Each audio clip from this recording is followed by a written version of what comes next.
दोस्तों, ये कहानी देखने से पहले इसका पहला भाग जरूर देख लें। बाहर करो देवर जी, मेरा कहा मानो, तलाक ले लो। लेकिन भाभी, लेकिन कुछ नहीं। जब जिंदगी तुमसे इतनी कुर्बानियों के बाद भी खुश नहीं, तो बेहतर है ऐसी जिंदगी से किनारा कर लो।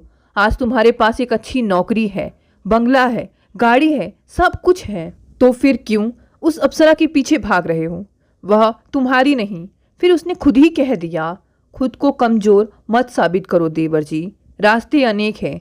जिस मोड़ पर तुम खड़े हो उससे अनेक रास्ते जा रहे हैं, और वह रास्ता भी जिससे तुम चले थे, अब एक ऐसी राह लो जहाँ से बीती गलियाँ नज़र ही ना आए। छोड़ दो देवर जी, उसे छोड़ दो। अप्सरा किसी की नहीं होती, सबकी ही होकर भी किसी की नहीं हो पाती। विपिन फूट फूट कर रो पड़ा था।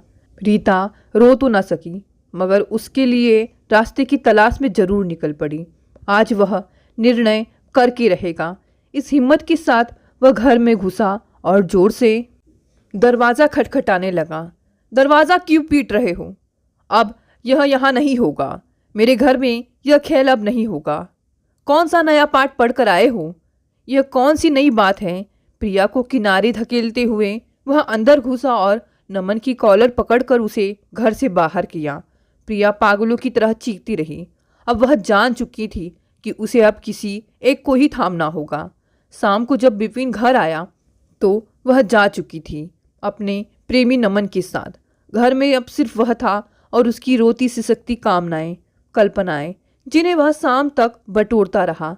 तलाक के वक्त कोर्ट में इतना भी कह ना सका था वो, मैं इसके लायक नहीं। यह जिसे चाहती है उसके साथ इसे रहने और जीने का पूरा हक है।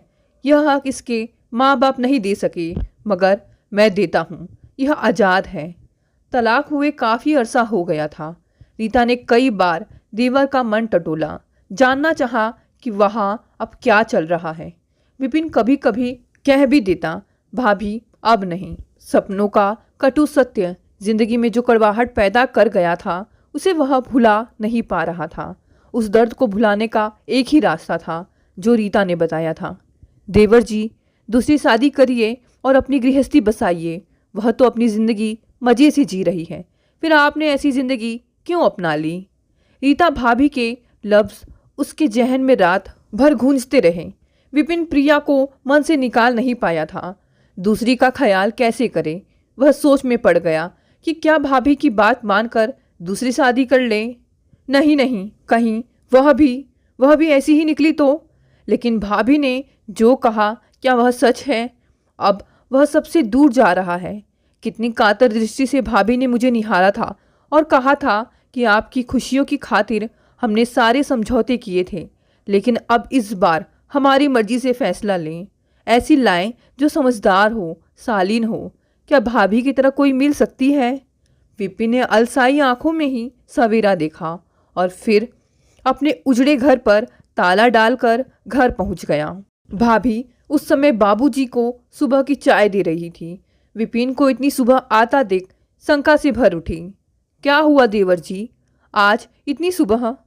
हाँ भाभी, बहुत दिनों से सुबह की चाय आपके साथ नहीं पीना, इसलिए चला आया। छुट्टी है आज, सोचा थोड़ी देर बाबूजी से भी बातें हो जाएंगी। रीता ने देवर को बहुत दिनों बाद बदला पाया। पहले जब भी आता परेशान सा रहता। चाय का एक कप उसे पकड़ाया और खुद भी पास रखी कुर्सी को और पास लाकर बैठ गई। बोली, चलिए अच्छा है, मैं आपको कई दिन से याद कर रही थी। बाबूजी ने भी कहा, चलो अच्छा है। वैसे भी अब तुम उस घर में अकेले रहकर क्या करोगे? नहीं बाबूजी, मैं उस प्रिया के कारण आपको बहुत चोट पहुंचा चुका हूँ। मुझे सज़ा मिलनी ही चाहिए। नहीं देवर जी, आप अपनी मर्जी से नहीं गए थे। आपको उसकी मर्जी की खातिर जाना पड़ा था, जिसे आप बेहद प्यार करते थे, और बेहतर भी यही था। लेकिन इस घर के दरवाजे आपके लिए खुले हैं। बाबूजी हमेशा रोते हैं और कहते हैं कि मेरा विपिन अपनी खातिर नहीं, अपनी मर्जी से नहीं, उस चुड़ैल की खातिर गया है। वह मेरे बेटे को खा जाएगी बहू, उसे बचा लो। कहते हुए रीता की आंखें भर आई। विपिन प्रायश्चित की मुद्रा में जड़ हो चुका था। लड़खड़ाती जबान से यही कह सका, भाभी आप और बाबूजी का फैसला मुझे मंजूर है। विपिन के इस निर्णय से रीता और बाबूजी दोनों खुश हुए। बाबूजी ने सारे रिश्तेदारों में खबर पहुंचा दी कि विपिन ने दूसरी शादी के लिए हाँ कह दी है। कई रिश्ते आए। रीता और बाबूजी ने इस बार किसी भी धोखे की गुंजाइश नहीं रखनी चाहिए। लड़की की समझदारी पर अनेक प्रश्न किए जाते और घर आकर बाबूजी और रीता घंटों चर्चा करते कि नहीं, यह भी समझ में नहीं आ रही है। हॉस्टल वाली तो बिल्कुल नहीं चलेगी। घरेलू हो, कुलीन हो, कम पढ़ी लिखी होगी चलेगी, लेकिन सलीके वाली हो। काफ़ी कोशिश के बाद जिस लड़की से रिश्ता तय हुआ वह बेहद पिछड़े इलाके से और गरीब घर की थी और 12वीं कक्षा पास और देखने में साधारण। बात तय करके आ गए। विपिन की हाँ भर चाहिए थी, जो उसने दे दी। शादी की तारीख तय हुई। रीता ने विपिन से मजाक किया, चलिए अपनी दुल्हन का जोड़ा पसंद कर लीजिए। विपिन उदास स्वर में बोला, भाभी आप ही पसंद कर लीजिए। जोड़ा भी आप ही बना रही हैं, पहनावा भी आप ही तय कर लीजिए। इस बार 24 घंटे वाली सहनाई नहीं बजी। बहू ने घर की चौखट पर कदम रखे। चावल का कलश भी तैयार था। विपिन की आंखें भर आई। प्रिया की याद में नई बहू का पैर कलश पर था। उसने बहुत समझदारी से चावल गिराए। विपिन ने समेटे, फिर फैलाए, फिर समेटे। भाभी मुस्कुरा रही थी। नई बहू ने बहुत दिनों तक सबका दिल जीतना चाहा। समय पर उठकर घर के काम में रीता का हाथ भी बटाती, बाबूजी का भी ख्याल रखती। विपिन तो अपने सारे काम खुद कर लेता। इस बार वह बेहद सतर्क था। जो भी पूछना है भाभी से पूछो, खुशी वे ही बता सकती हैं। नई बहू की समझदारी थी या पुरानी वाली की कटु यादें, बाबूजी और घर के बाकी लोग भी सभी खुशी से खुश थे। उसने घर में अपनी जगह बना ली थी। विपिन पर भी उसने धीरे धीरे अधिकार कर लिया। घर की कुछ जिम्मेदारियों को रीता ने खुशी को सौंपने की सोची। फिर एक दिन तिजोरी खोलते हुए रीता ने कहा, यह सब तुम्हारा है, इसे संभालो। अभी बहू नई है, इतनी समझदार नहीं है, कुछ समय दो। बाबूजी ने झिझकते हुए कहा, ताकि कहीं विपिन को बुरा न लगे। जिम्मेदारी ही तो समझदार बनाएगी बाबूजी। फिर मैं भी तो जब इस घर में आई थी तो नई ही थी और अकेली भी, सब संभाला था। यह सुनकर बाबूजी खुश हो उठे। विपिन दूसरी शादी से बहुत खुश था। पहली बार उसने खुशी को उस नज़र से देखा था जिस नज़र से प्रिया को देखा करता था। आज वह प्यार दे सकेगा जो प्रिया को देने चला था, मगर उसने उसकी कीमत नहीं समझी थी। सुबह रीता ने ही चाय बनाई और दरवाजे पर रख कर बोली, आप लोगों की चाय आपको बुला रही है। खुशी ने चाय सर्व किया और कहा, सुनो, आज मुझे थोड़ी शॉपिंग करनी है, तुम चलोगे? हाँ क्यों नहीं। खुशी तैयार होकर जेठानी से कहकर शॉपिंग के लिए निकल गई। रीता खुश थी। जब देवर और देवरानी घर लौटे, रीता रात के खाने पर दोनों का इंतज़ार कर रही थी। खाना खाकर दोनों अपने कमरे में, बाबूजी अपने कमरे में और रीता अपने कमरे में। रीता जाग रही थी। विजय बिजनेस के सिलसिले में बाहर था। उसे नींद नहीं आ रही थी। 8 साल हो गए थे शादी को। उसे कोई संतान नहीं थी। वह इस अकेलेपन को अक्सर जाग कर ही काट लिया करती थी। तभी किचन से आवाज़ आई। रीता ने देखना चाहा, क्या हुआ? शायद बिल्ली होगी, लेकिन घर में बिल्ली के आने का कोई रास्ता नहीं था। बाहर आकर देखा, देवर के कमरे से लगी छत का दरवाज़ा खुला था। तो क्या देवर जी दरवाज़ा खोलकर सो गए? सोच रीता ने टॉर्च की रोशनी से देखना चाहा। छत पर उसे बात करने की आवाज़ सुनाई दी। सोचने लगी, इतनी रात को कौन हो सकता है? लगता है दोनों अभी तक जाग रहे हैं। फिर मन ही मन मुस्कुराई और तसल्ली के लिए पूछा, छत पर कौन है? मैं हूँ भाभी जी, खुशी।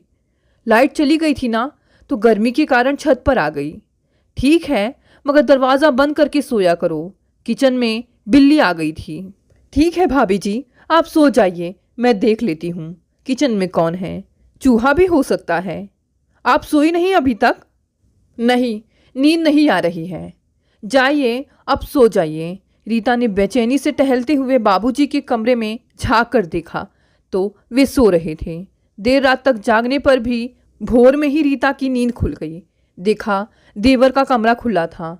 लगता है विपिन आज जल्दी उठ गया। खुशी को आवाज़ देती हूँ। बाबूजी को चाय दे देगी, आज तबीयत भारी हो रही है, रात भर नींद नहीं आई। नीचे से ही आवाज़ दी, खुशी नीचे जाओ, बाबूजी को चाय दे दो। विपिन बाहर आते हुए बोला, भाभी खुशी यहाँ नहीं है, नीचे चली गई है। रीता ने फिर आवाज़ दी, खुशी कहाँ हो? मगर उसके कहीं भी होने की आहट सुनाई नहीं दी। बाबूजी बाथरूम से निकले तो बोले, अरे बहू, आज तुम घर का दरवाज़ा बंद करना भूल गई क्या? घर का दरवाज़ा, छत का दरवाज़ा? बाबूजी यह सब क्या है? देवर जी, खुशी घर पर नहीं है। क्या तुम लोगों के बीच रात में कोई झगड़ा हुआ है? नहीं भाभी, कमरे में जाकर देखा तो खुशी का सामान भी नहीं था। घर की तिजोरी भी खुली और खाली थी। बहू घर छोड़कर जा चुकी थी। ज़्यादा ही समझदार निकली। विपिन, जो अब तक सब समझ चुका था, सिर थामे बैठा था। देर तक घर में फैली खामोशी को कौन तोड़ता? किसमें हिम्मत थी? भाभी में, जिसने देवर को दूसरी शादी के लिए प्रेरित किया था, या बाबूजी में, जिन्होंने उसकी समझदारी पर अनेक प्रश्न किए थे, या फिर विपिन, जिसने दोनों के निर्णय पर बंद आंखों से अपनी सहमति का अंगूठा लगा दिया था? कौन था समझदार? रीता, जिसने देवर की गृहस्थी फिर से बसानी चाहिए। बाबूजी, जो अपने आंगन में खेलता कूदता छोटा विपिन चाहते थे, या फिर विपिन, जिसके स्वभाव की सरलता ने खुशी की बड़ी समझदारी का कारण नहीं समझना चाहा। शायद इन तीनों से ज़्यादा समझदार वह थी जिसने तीनों की समझदारी पर पानी फेर दिया। सब कुछ ले गई, कुछ नहीं बचा। रात में फ़ोन आया, मैं दूसरा विवाह करने जा रही हूँ। उस दम घोटू माहौल में मैं नहीं रह सकती, और नई जिंदगी की शुरुआत के लिए तो पैसा चाहिए ही। सो मैं ले आई। मुझे ढूंढने की कोशिश मत कीजिएगा, आखिर मैं आपके घर की बहू थी। बाबूजी को काटो तो खून नहीं। रीता भी जड़वत कि यह सब क्या हुआ, हमारे साथ इतना बड़ा धोखा। यह नज़रों का धोखा था या फिर हमारी समझदारी का? इस बार बाबूजी का चोटिल समान रह रह कर चटक उठता। समाज में उठने बैठने और तन कर चलने की सारी हिम्मत जाती रही। रिश्तेदारी में जहाँ जाओ एक ही चर्चा, बहू क्यों चली गई? जरूर इस परिवार में ही कोई कमी है जो दूसरी भी छोड़कर चली गई। अनेक इल्ज़ाम जमाने ने लगाए। खुद को इतना छोटा महसूस करते विपिन अपनी खिड़की में ढलती शाम से लेकर ढलती रात तक न जाने किसका इंतज़ार करता। उसे घर में क्या चल रहा है पता नहीं रहता। विपिन अपनी तनख्वाह भाभी को देते हुए कहा, भाभी अब आप संभालो इसे भी, मैं नहीं संभाल सकता। क्या करूँगा मैं इसका? और कितनी जिम्मेदारियों की बोझ तले मुझे दबना पड़ेगा। क्या इन कागज़ के टुकड़ों से घर की रौनक और खुशियाँ मैं ला सकूँगी? फिर मैं इनका क्या करूँ? इन कागज़ के टुकड़ों में दबी कामनाएं दम तोड़ रही हैं। देवर जी, मैं इन सब से बेजार सी हो रही हूँ, अब और नहीं। शाम ढल रही थी। फिर विपिन ने आज भी खिड़की नहीं खोली, न ही सामने खिड़की से दस्तक दी। भाभी का कुम्हलाया चेहरा याद आ रहा था बार बार उसे कि उम्र में मुझसे सिर्फ 2 महीने ही बड़ी है, मगर जिम्मेदारियों के बोझ ने उन्हें समय से पहले ही बहुत बड़ा कर दिया। बड़प्पन के एहसान तले उन्होंने खुद को भी भुला लिया और घर के 3 बड़े बच्चों को संभालती रही। तभी अचानक दरवाजे पर किसी ने आवाज़ दी, भाभी। अरे यह तो प्रिया की आवाज़ लग रही है। मैं प्रिया हूँ, दरवाज़ा खोलिए। फिर आवाज़ आई, यह क्या? आज तो विपिन ने खिड़की भी नहीं खोली। फिर कौन आ गई? विपिन की पहली पत्नी। नहीं नहीं, अब नहीं।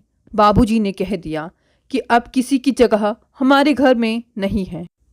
दरवाजे पर हुई दस्तक को विपिन ने भी सुना था और रीता ने भी, लेकिन धोखा समझकर कहा, प्रिया के लिए अब कोई दरवाज़ा नहीं। सांझ की दुल्हन रात ढले घर नहीं आती। तभी दूर रेडियो पर गाना बज उठा।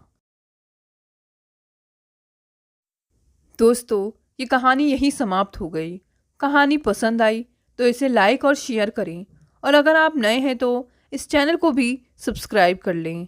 धन्यवाद दोस्तों, मिलते हैं अगली कहानी से।